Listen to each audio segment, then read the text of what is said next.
My name is Dr. Molly Turko, and better imaging faults and fractures will help to create a better link to what we see in the field at the outcrop scale versus what we see in like image logs and cores, and all tying that to seismic data. It all gets tied together.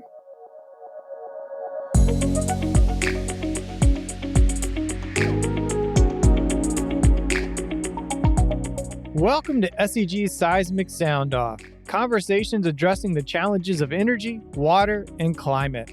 I'm your host, Andrew Geary. In this episode, Dr. Molly Turko discusses March's special section on imaging faults and fractures in the leading edge. Molly offers her expertise in navigating the persistent hurdles and characterizing faults and fractures, especially ones below seismic resolution. Molly sheds light on the crucial role of imaging these hidden networks and understanding their impact on production, injection, and completions. With a clear message that faults and fractures are neither inherently good or bad, this conversation emphasizes common misconceptions and emphasizes the importance of detailed imaging to gauge their significance. The conversation also touches on the broader implications of this topic for the energy transition, highlighting the continued relevance of structural geology in emerging fields like carbon sequestration and geothermal energy. This episode showcases the subsurface as a complex picture requiring patience, curiosity, and a multidisciplinary approach. Please check out the show notes for all the valuable links referenced in this conversation. And now, here is my conversation with Molly Turko.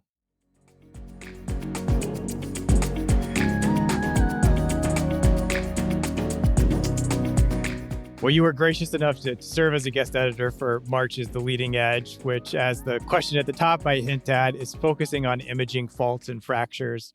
Why is it important to illuminate the fault and fracture networks in the subsurface? So we know that they're down there, but what we don't always know is, are faults and fractures good, or are they bad, or are they insignificant? And really, the only way to answer those questions is to do your best to image them and then relate that to other data sets that are maybe a little bit more meaningful, such as production or injection or completions, anything like that, operational. Are those faults and fractures impacting those things that become very important? And you're not going to know the answer to that unless you really understand your faults and your fracture networks, which of course you need to be able to image those. And that helps to kind of understand what's going on down there. Has that been an understanding in the geoscience space for a long time, that faults and fractures may or may not be helpful? I mean, those words, my just first thought is a negative, like they're bad. But is it known in the geoscience community that they could be just there? It's a wrong thought process, but it's a very common thought process. A lot of times when something goes wrong, people say, oh, well, there's faults down there, or there's fractures down there. Or when things go right, say, oh, we hit a very permeable fault or fracture zone. But they really can be either. They can be very insignificant to your reservoir, not impacting things, but they can have a huge positive impact and uplift to your permeability and your productivity. But they can also have cons, if those fractures and faults are linking to water and you don't want to make that water, that can be very bad. They can also become reactivated like faults. Seismicity is not really something that you want either. My job is to just kind of remind people that they're not necessarily good or bad, but it's important to really understand them so that you can answer that question for your reservoir. Are they good or are they bad? What are some of the persistent challenges you find in characterizing fault and fractures in the subsurface? One of the common themes is fractures are obviously, I shouldn't say obviously, but they're commonly below subseismic resolution. And I think with advanced technology using seismic attributes or seismic acquisition, we're getting a little bit better at imaging things that are smaller and smaller and smaller. So one challenge has always been, what's happening at a subseismic scale, and then what's happening horizontally as well. A lot of times we get these vertical wells that have all these data sets, but we don't always get that data horizontally as well. So I think there's also a challenge relating the vertical to the horizontal, and then, of course, relating that to your 3D seismic data to figure out what's going on below that seismic resolution. Hmm. There are three papers in this special section that will be presented, and these next few questions will look at those. How does Chatelier's work provide valuable insights into identifying faults and fractures without using seismic data? So, this paper was very intriguing. It was a little bit out of the box. He actually didn't have 3D seismic data presented in his paper. So he actually gave some really great ideas of how you might be able to detect faults in the absence of 3D seismic. And I would just, encourage folks to go take a look at that. There are several processes and techniques that he put out there. And I would love to give those a try, especially in areas where you do have 3D seismic to kind of cross correlate to see how well this works for your reservoir, because oftentimes in a basin, we might have 3D seismic in one location, but not in another. And if you're finding that some of the methods he proposed are accurate at predicting faults, why not take that to a larger scale outside of your 3D seismic resolution? So I would definitely recommend reading that one just to kind of think outside the box of what we normally think about tools for looking for faults and fractures in the subsurface. That's a great recommendation. What did you discover looking at Geyser et al.'s examination of using the shear wave splitting reflectivity contrast for imaging that had its own little nice, nice Greek symbol for this one? Yeah, so I'm not a geophysicist by training, and I don't think I realized that researchers could gain so much insight at looking at the differences between P and S components of the seismic data. And I think it really does a nice job highlighting the importance, how important it is to collect that 9 component data and to be able to analyze the shear wave splitting. I recently spoke with Heather Beadle, and she highlighted her particular appreciation for aberrancy. I think she called it her favorite attribute on that podcast. What did you make of the case Salazar, Flores, and Beadle provided in encouraging interpreters to incorporate aberrancy attributes? I think it's also my new favorite attribute.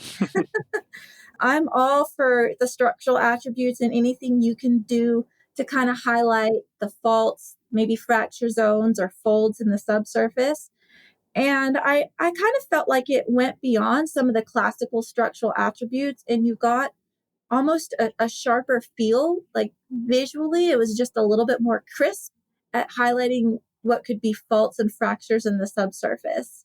So I really appreciated that. And I think I'm definitely going to be using aberrancy in any of my future interpretations. Well, it sounds like these papers gave you a lot to think on and utilize in your own work. How else might you say these papers will help support the interpreter when the seismic falls short? So it really might depend on whether or not you have 3D seismic data. If you don't have 3D seismic data, I would refer back to Chatelier's work. I thought he had some great ideas. If you do have 3D seismic, maybe think about the vintage of that data and what you can do with that. How well can you pull out those structural attributes that kind of help to highlight the faults or the fractures? What were some of you've mentioned several of your takeaways from reading these papers. Is there anything else that stood out to you in reading these papers? I guess I had some initial expectations versus what we ended up with in the end. When I was asked to edit this, my initial expectations were we'd be receiving all these papers with 3D seismic, and there would be these classic fault and fracture interpretations in it. But we really ended up getting 3 unique papers. One of them, does a really nice job talking about the imaging. And then another one talks about the type of attributes you can use. And then there's even a paper in there that doesn't have 3D seismic data. So you're really getting 3 different perspectives, and you're looking at 3 different topics and processes and results that you can look at. And that's really a unique way to kind of approach that. You're not just getting the same thing with every paper in a different area. They're each very unique on their own. How does this topic impact the conversation around the energy transition, if at all? So I kind of feel like many of these technologies that, when we're adding energy to the system, they're still going to require your basic geology skills with structural geology at the top of the list. So, fault and fracture kinematics, those are going to be vital to something like carbon sequestration or even geothermal. And the seismic data really helps to illuminate the subsurface and get a better understanding of these kinematics.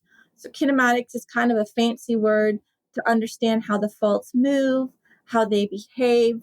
These can help answer some questions to whether they're leaky faults or sealing faults and fractures.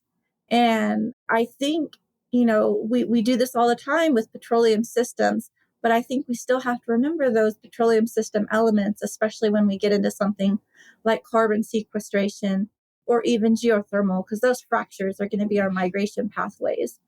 And if you have your 3D seismic data, that can really help to understand how they might behave. So you have these three papers in this special section that are touching on three different and unique areas. What else are some of the kind of most exciting opportunities for geoscience to innovate within this topic that you see? Man, so I had to think really hard about this one. And I kind of see two things. One topic that's really hot right now is using something like AI with 3D seismic data to auto pick faults and fractures. And I've seen several vendors out there, but as a structural geologist, I, I wish there was a way to maybe edit those faults more easily, or, maybe pick the ones that are just kinematically accurate versus the ones that are not kinematically accurate. I really see that being like an innovative opportunity in the future. I think that technology, it feels a bit early. I've definitely seen some good examples of AI picking faults, and then I've seen some pretty horrible examples of AI picking faults. And the trick is going to be having a software that allows you to easily adjust and edit those picks so that you can still have that human factor in there that can please somebody like a picky structural geologist when you're picking faults. Yeah, I see that. There's certain AI things I'm able to use it in my world with creating words, but I would just never think about just automatically putting that in without a human looking at them and thinking about that. So I'm sure the stakes are even much higher in picking faults and that kind of thing when the subsurface is involved. Is there a question that nobody is asking about managing imaging faults and fractures or developing better subsurface characterization? I reached out to Lily Horn and Heather Beadle, who were with me on this project, and we all kind of came to the same conclusion in a roundabout way. We really would love to see industry making seismic data more available to like academic researchers. So I work in industry and we have amazing 3D seismic, but it's proprietary. And if I could take that data and give that to somebody in academia who has a lot of time, a lot of knowledge to really dig in there, with them having access to that type of data, I think they could get some incredible results out of that. It doesn't necessarily have to be, the latest and greatest proprietary 3D seismic. We also talked about the importance of leveraging some of that legacy data. Sometimes plays that were hot 10 years ago, they're not hot now, but companies still own great seismic data. And it'd be nice to kind of allow academia and researchers to really dive into that data. And that can actually help them to develop better technology off of that. Maybe it's better attributes, maybe it's recommendations for better acquisition in the future. And like what I would love to see is the technology to get seismic resolution down even smaller. I've always kind of heard the rule of thumb is like 40 feet, depends on depth, but I'd love to get it down to like 5 feet or 3 feet, that would be a miracle. I don't know, but any type of like technology or research that can get us there would definitely be icing on the cake. Yeah, in an interview right before this, we talked with Lindsay Hagee, who is talking about open data, and you can kind of have it maybe not an all or nothing, where the industry is having this open data for everyone, anyone can use it, but even just allowing academia to use it would maybe be a step in discovering new things. What do you want to know about this issue that you don't currently know? I think It's pretty interesting to see how geophysicists are now working really hard to get as much information from the seismic data as they can, especially about subtle faults and fractures. Even though those are below seismic resolution, the physics might tell us that that's impossible. But when you throw in the geophysics and the humans in there, I think we're actually able to pull out a lot more info than what the physics says we can. And we also, we don't know what we don't know. So I think always being curious about what you can get out of the data is a good thing. Kind of one other comment about the papers that we ended up with. One thing I didn't really think about, but they really demonstrate that the topic of like imaging faults and fractures is inherently multidisciplinary. There's not just a one size fits all. There's not a go to method. There's not, if you want to see faults and fractures, do X, Y, Z. It's really neat that there are different methods, and putting those all together, I think, is just going to get even better and better, especially with technology to help us along the way. What challenge would you like to leave the listener from this conversation? Oh man, this is a little bit of a pet peeve of mine, but a fault or a fracture is more than just a fault or a fracture. Um, I tend to hate the word lineament. It gets used often, and I always ask, well, what is that? And then if they say it's a fault, it's like, well, what kind of fault is that?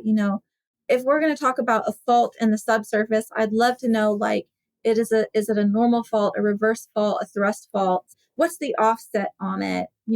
What's the timing on it? But so often, faults and fractures get thrown into this generalized bucket. And then once it's in that bucket, it's like, okay, are they good or bad? But there's so much more, and people just tend to ignore that stuff.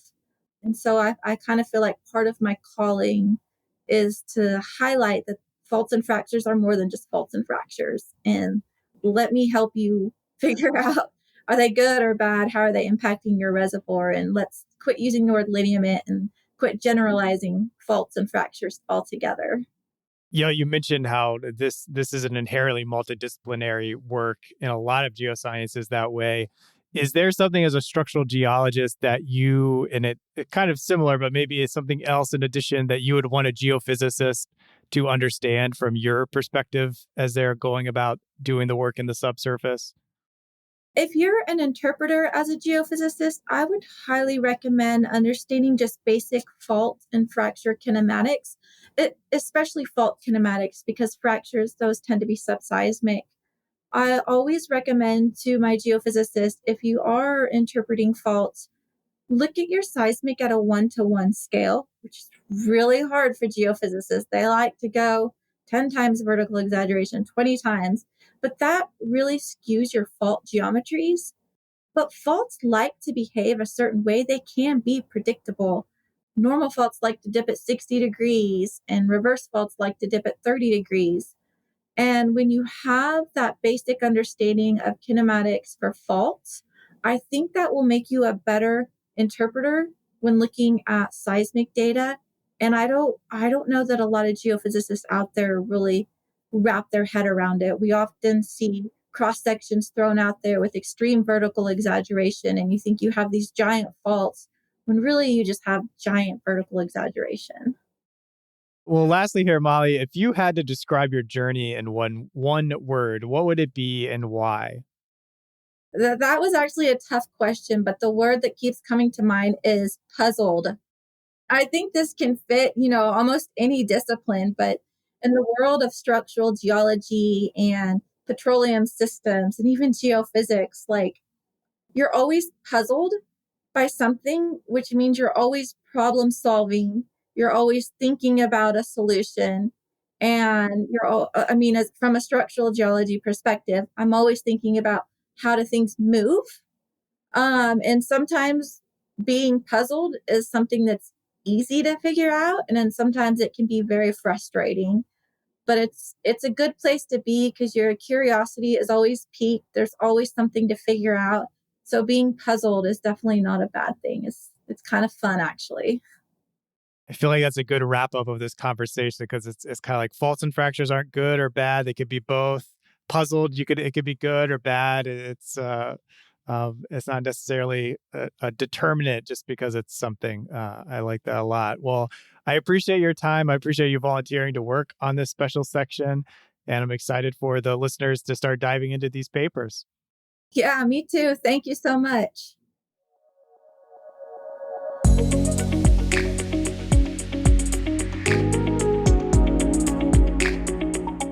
Thank you for listening to this episode of Seismic Sound Off.